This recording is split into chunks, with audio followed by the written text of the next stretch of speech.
엄마와 딸이 택시를 타고 가는데 마침 택시가 홍등가 뒷골목을 지나가고 있었습니다. 길에서 여성들이 줄을 서 있는 것을 본 딸이 엄마에게 물었습니다. 엄마, 저 여자들은 왜 저기에 줄을 서 있어요? 갑작스러운 질문에 당황한 엄마가 그들을 다 친구를 기다릴 거야.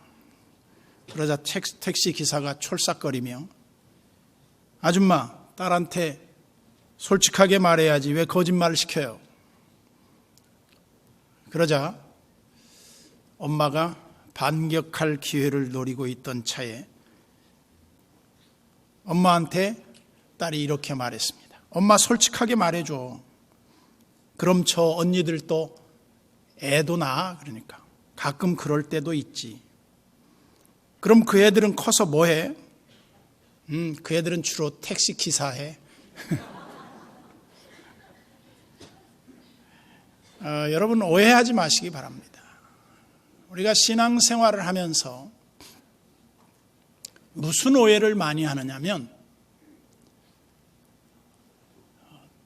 어떤 사람들은 어떨 것이다 라고 단정을 해요.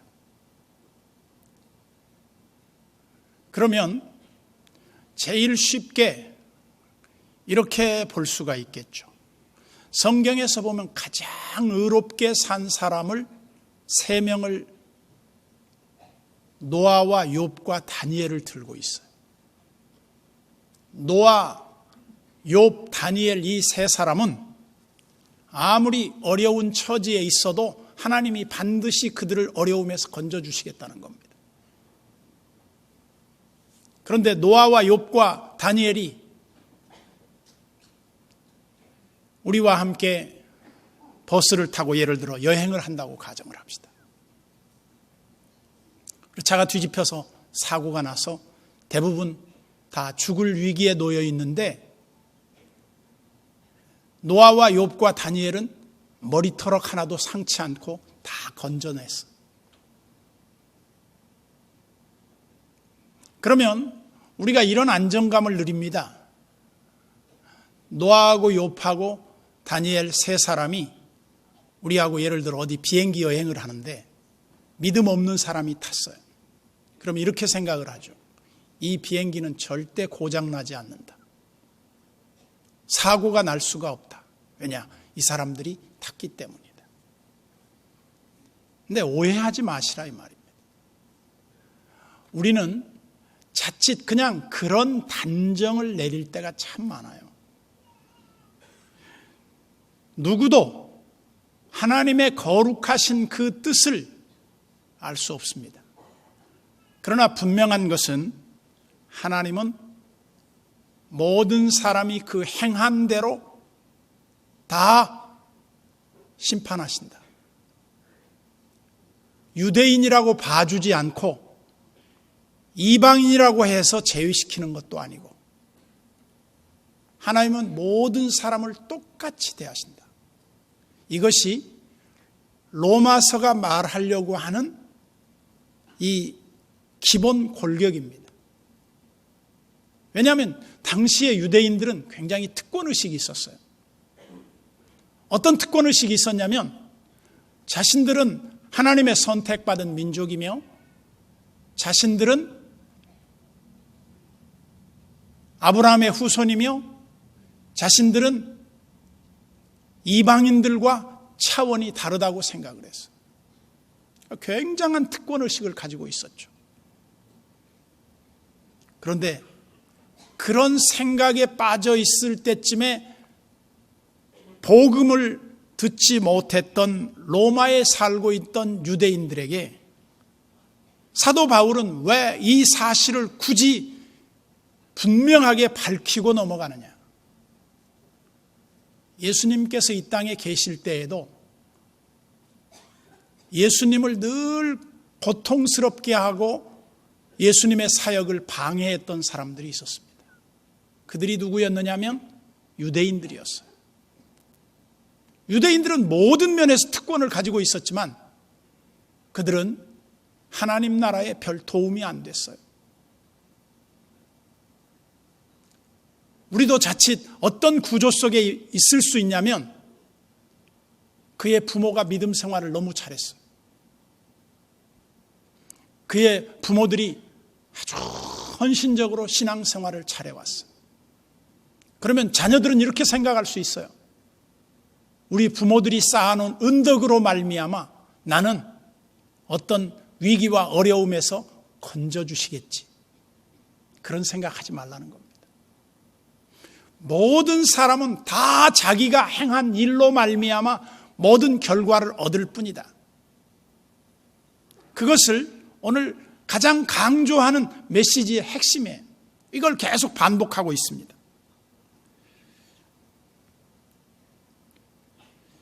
유대인들의 착각 중에 매우 어리석음은 하나님께서 그들에게 베푸신 특권을 너무나 잘못 사용했다는 겁니다. 그래서 하나님은 유대인이나 이방인이나 차별이 없이 모든 사람은 하나님의 엄격한 기준에 의해서 모든 것을 심판하신다. 여기에 예외가 있을 수는 없다는 겁니다. 그래서 오늘 본문 6절은 이렇게 말씀합니다. 하나님께서 각 사람에게 그 행한 대로 보응하시되, 여기 보응이라는 말은 심판하신다는 말입니다. 하나님은 심판자예요. 하나님이 가만두는 것 같아도 최종적인 순간에 최종적인 그 때가 되면 주님의 기준으로 하나님의 그 방법으로 모든 것을 심판하시는데, 의로운 자에게는 의로운 결과를, 악한 사람에게는 악한 결과를 그 보상으로 하나님께서 반드시 거두게 하신다. 그래서 우리가 하나님을 믿는데 소홀함이 없어야 한다는 겁니다.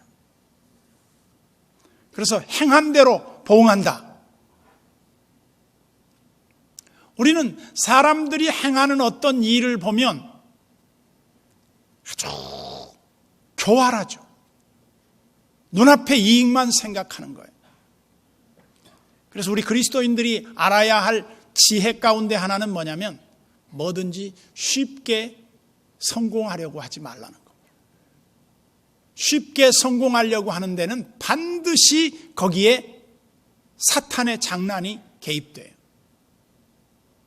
그래서 성경의 방법은 뭐를 쉽게 빨리 그냥 대박 이런 거 별로 안 좋아합니다. 성경에 그런 예가 별로 없어요. 꾸준하게 바보같이 그냥 자기 원칙과 기준과 하나님의 뜻을 따라서 살았더니 마침내 하나님께서 복을 주셨더라. 우리나라의 흥보 이야기와 놀보 이야기도 마찬가지죠. 그런데 그것은 단지 그냥 이야기에 그치지 않아요. 하나님의 이 심판 원리와도 일치하고 있다는 거예요. 그래서 7절은 이렇게 말합니다. 참고 선을 행하여 영광과 존귀와 썩지 아니함을 구하는 자에게는 영생으로 하시고, 거꾸로 하면 이런 말입니다. 영생을 얻는 사람들은 누구인가? 그 사람들은 참아요. 뭘 참습니까? 선을 행하면서 영광과 존귀와 썩지 아니할 하늘의 신령한 비밀을 얻기 위해서, 그것을 성취하기 위해서 그토록 오래 참고 견디면서 선을 행해요. 그런 사람들을 바로 우리가 뭐라고 말하느냐? 이 땅의 순례자들이라고 그래요. 그런 사람들에게는 반드시 영생으로 하나님이 그 행하는 자들에게 선물을 주신다. 우리는 불량식품 만드는 사람들을 이렇게 보면 돼요. 그 불량식품 만드는 사람 자녀들이 그 불량식품을 먹고 자란다. 그렇게 보면 돼요. 우리가 먹여서 먹는 게 아니에요. 악을 뿌린 자는 반드시 그 악을 자기가 거두기 때문이라 이 말이에요. 그 아이크 박사를 막았던 그 강도도 자기 아들을 살릴 수 있는 길이 있었어요. 그 아이크 박사를 자기가 막지만 않았어도 그 아이가 살릴 수 있었어요.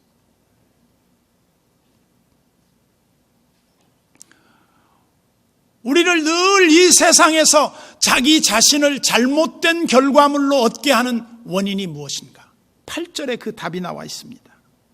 오직 당을 지어 진리를 따르지 아니하고 불의를 따르는 자에게는 진노와 분노로 하시리라. 하나님이 심판하시는데 참고 선을 행하여 영원한 그 하치를 위해서 사는 사람들에게는 영생으로 축복하시고, 당을 지어, 여기 당을 짓는다는 말은 자기 이권을 위해서 사람들을 만드는 겁니다. 여러분, 당이 무지하게 많습니다. 고향당도 많고요, 또 여성당도 많고요, 노인당도 많고요, 또 젊은이당도 많아요. 자기네들의 이권을 위해서 온갖 당을 다 만듭니다. 근데 그 당을 누가 만드느냐? 한쪽에서는 기득권을 잃지 않기 위해서 만들어요. 한쪽에서는 기득권에 대항하기 위해서 만들어요. 그래서 이 당을 만드는 그 사람들은 결국은 그 자기네들의 목적을 실현하기보다는 그것 때문에 자기가 그 피해를 거두게 돼요. 진노와 분노를 결국은 얻게 된다. 이기적인 욕망을 따라 논쟁에 가담하는 그런 사람들이에요. 자기 이권에 대한 것만 눈이 어두운 사람들이 있어요. 그래서 이 사람들은 진리를 좇지 않아요. 이익을 좇아요. 우리가 살아가면서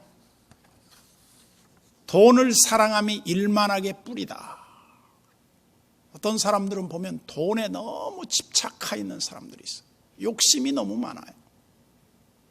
돈에 욕심을 집착하면 할수록 거기에서 파생되는 것은 거짓말과 부패와 모든 죄악이 거기에서 싹트고 있는 겁니다. 그래서 공정하신 재판장이신 하나님 앞에 우리가 어떻게 살아야 하느냐? 선을 따라 살아야 돼요. 우리가 가끔 하나님의 보상, 상 주시는 하나님, 그걸 일깨워 주기 위해서 이런 예를 듭니다. 지혜로운 왕이 신하들에게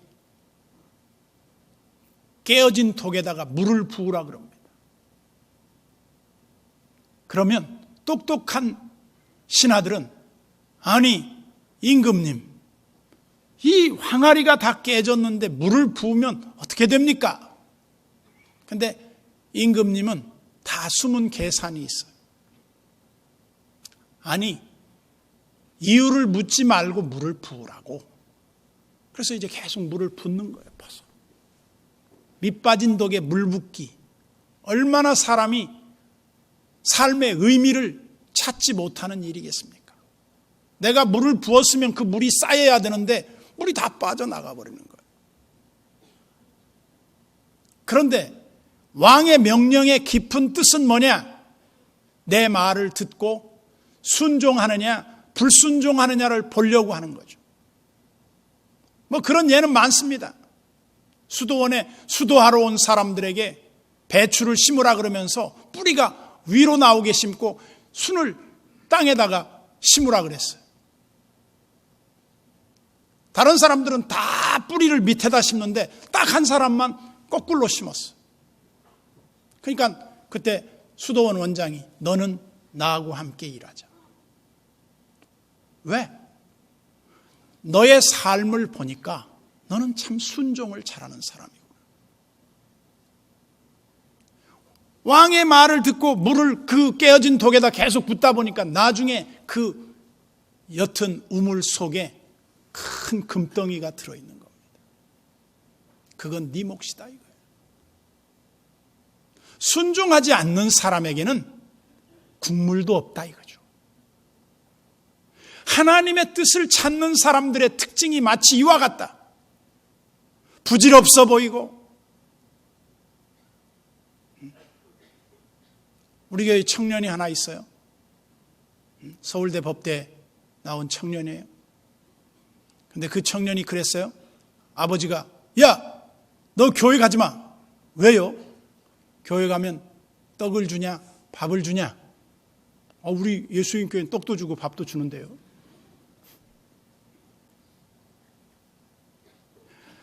안 믿는 사람의 기준으로 볼 때는 교회 가는 게 손해같이 보여요. 어리석어 보이는 거예요. 그런데 우리 믿는 사람들에게는 이 예배의 자리만큼 영광스럽고 의미 있고 보람된 자리가 없어요. 죄 짓는 자리하고는 다 차원이 다른 겁니다. 사실은 여러분들이 여기에서 역사가 이루어지고 있다는 사실을 사람들이 몰라요.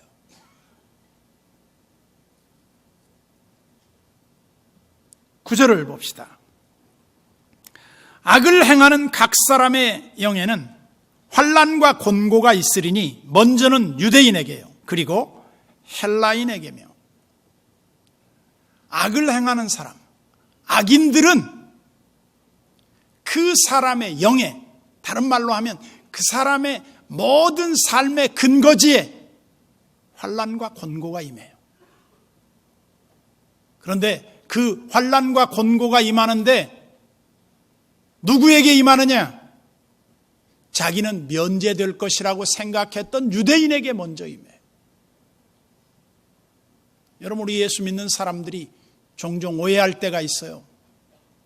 자기는 4대째 모태신앙이기 때문에 예수를 잘 믿는다고 착각하는 사람들이 있어요.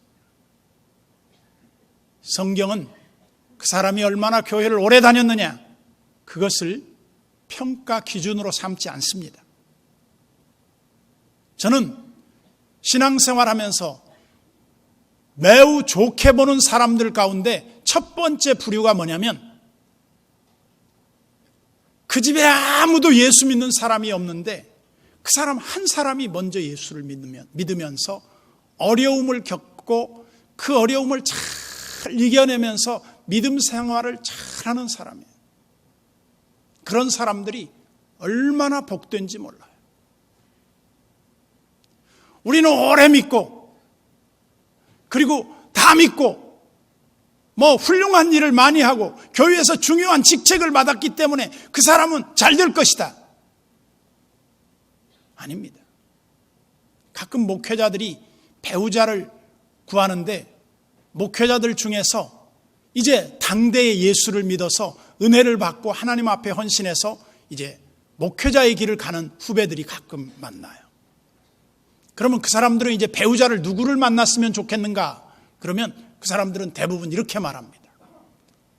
오래 예수 믿은 신앙의 연조가 있는 장로님 집안의 자제들을 만났으면 좋겠다. 왜냐하면 그 어른들이 오랫동안 쌓아놓은 기도를 내가 좀 혜택을 받고 싶다. 다른 사람들은, 우리는 다른 사람 의지할 것 없으니까 우리가 오직 하나님 잘 믿는 길밖에 없다. 어떤 분이 자기 당대에 예수 믿고 너무너무 신앙생활을 잘하는 분이 이런 말을 했어요. 나는 세상에서 제일 부러운 사람이 딱 하나 있다. 누굽니까? 그랬더니 그 어머니가 어렸을 때부터 예수 믿고 그 아이를 낳았을 때 기도해주고 성경 보면서 눈물을 뚝뚝 흘린 그런 어머니 하나 있었으면, 그런 어머니가 있다면 그보다 더 좋은 축복이 어디 있겠느냐. 난 그런 사람이 세상에서 제일 부럽다는 거예요. 그래서 성경의 찬송가에도 보면 그런 가사말 있잖아요. 어머님이 읽으시며 눈물을 많이 흘린 책. 내가 잊지 않고 기억합니다. 좋은 엄마 밑에 좋은 자녀들이 낳는 거, 그거 당연하고 복된 일이겠지만 더 중요한 것은 내가 그런 사람이 되는 거예요. 다른 사람이 해서 내가 그 혜택을 받으려고 하는 게 아니라 내가 그런 사람이 돼서 다른 사람들에게 유익을 주고 감동을 주려고 해야 돼요. 다윗은 이스라엘 500년 왕조의 중심적인 인물이 됩니다.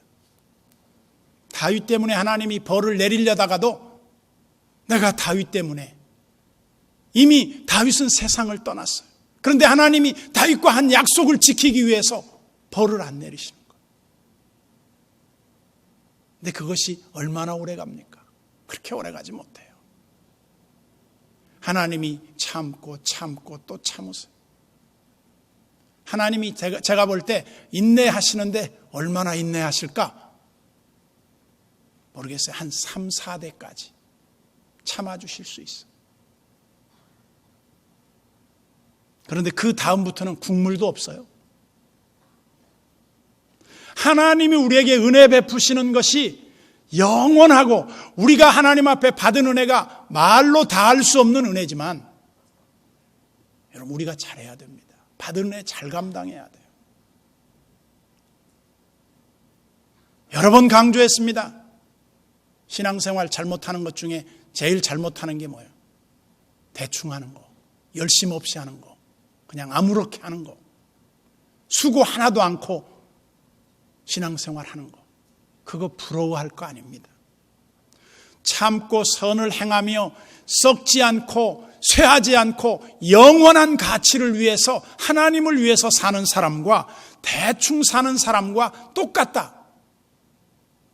여러분, 당대에 어떻게 믿느냐, 그리고 그 자녀들이 어떻게 믿느냐, 굉장히 중요합니다. 하나님은 의로우신 재판장이시며 공평하신 재판장이시다.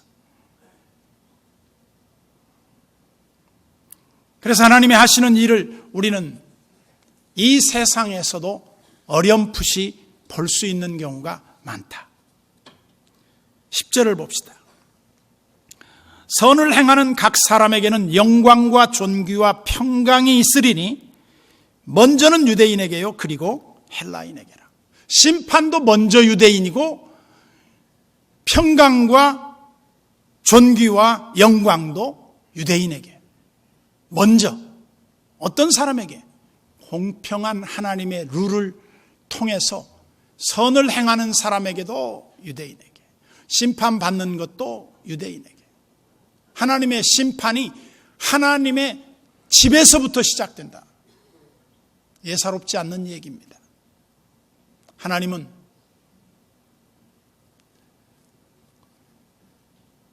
은혜를 주시고 축복한 백성들이 더 잘할 것을 기대해요. 근데 축복은 실컷 받았는데 아무런 의무는 행치 안 했다. 그것만큼 배은망덕한 죄가 어디 있습니까? 난 여러분들이 일생을 살면서 신앙생활을 그렇게 어리석게 하는 사람이 없기를 바라요. 그래서 제가 이렇게 설교를 하면 어떤 분은 저한테 와서 그러더라고요. 목사님 말씀을 듣고 너무 찔려서 내가 뭔가 봉사를 해야 할 텐데 어떡하죠? 내가 그 사람 형편을 알아요. 이해가 돼요. 그런데 그렇지 않은 사람들도 안 해요. 참 아이러니 중에 아이러니는요, 그런 일을 할 수 없는 사람은 은혜를 받고 그런 일을 해야 할 사람은 말씀의 깨달음이 없어요. 장경동 목사님 언젠가 이런 말을 하더라고요. 여러분, 집을 가진 사람은 집이 올라갔을 때 그 집이 올라간 만큼 하나님 앞에 더 헌신해야 합니다. 그러니까 아멘 그랬어. 근데 아멘한 사람들은 전부 다 집이 없는 사람들이래. 의무감이 있고 자기가 마땅히 해야 할 사람들은 책임의식을 안 느낀다는 겁니다. 근데 하지 않아도 될 사람들은 정말 열심히 하려고 그래요. 목회자들의 가장 큰 아픈 고민 가운데 하나가 그거라는 거예요. 돈이 있는 사람은 헌신을 안 하고, 헌신을 해야 할 사람은 믿음이 없고, 돈이 있는 사람은 믿음이 없고, 믿음이 있는 사람은 돈이 없대요. 그래서 이래저래 교회가 어렵다는 겁니다. 여러분, 있을 때 잘하세요. 하나님의 공평하시고 하나님의 그 선하시고 하나님의 상주심을 믿는다고 하면 먼저 믿는 자들이, 그리고 은총을 받은 자들이 더 주님 앞에 충성을 다하는 하나님의 선한 청지기가 돼야 합니다. 끝으로 11절입니다. 이는 하나님께서 외모로 사람을 취하지 아니하심이니라. 외모로 취하지 않는다는 말은 목사이기 때문에, 그 사람이 교회에 오랫동안 다녔기 때문에, 그 사람이 무슨 훌륭한 일을 했기 때문에, 유대인이기 때문에 그것이 하나님에게는 안 통한다는 겁니다. 하나님은 각 사람이 그가 행한 대로 갚아 주실 것입니다.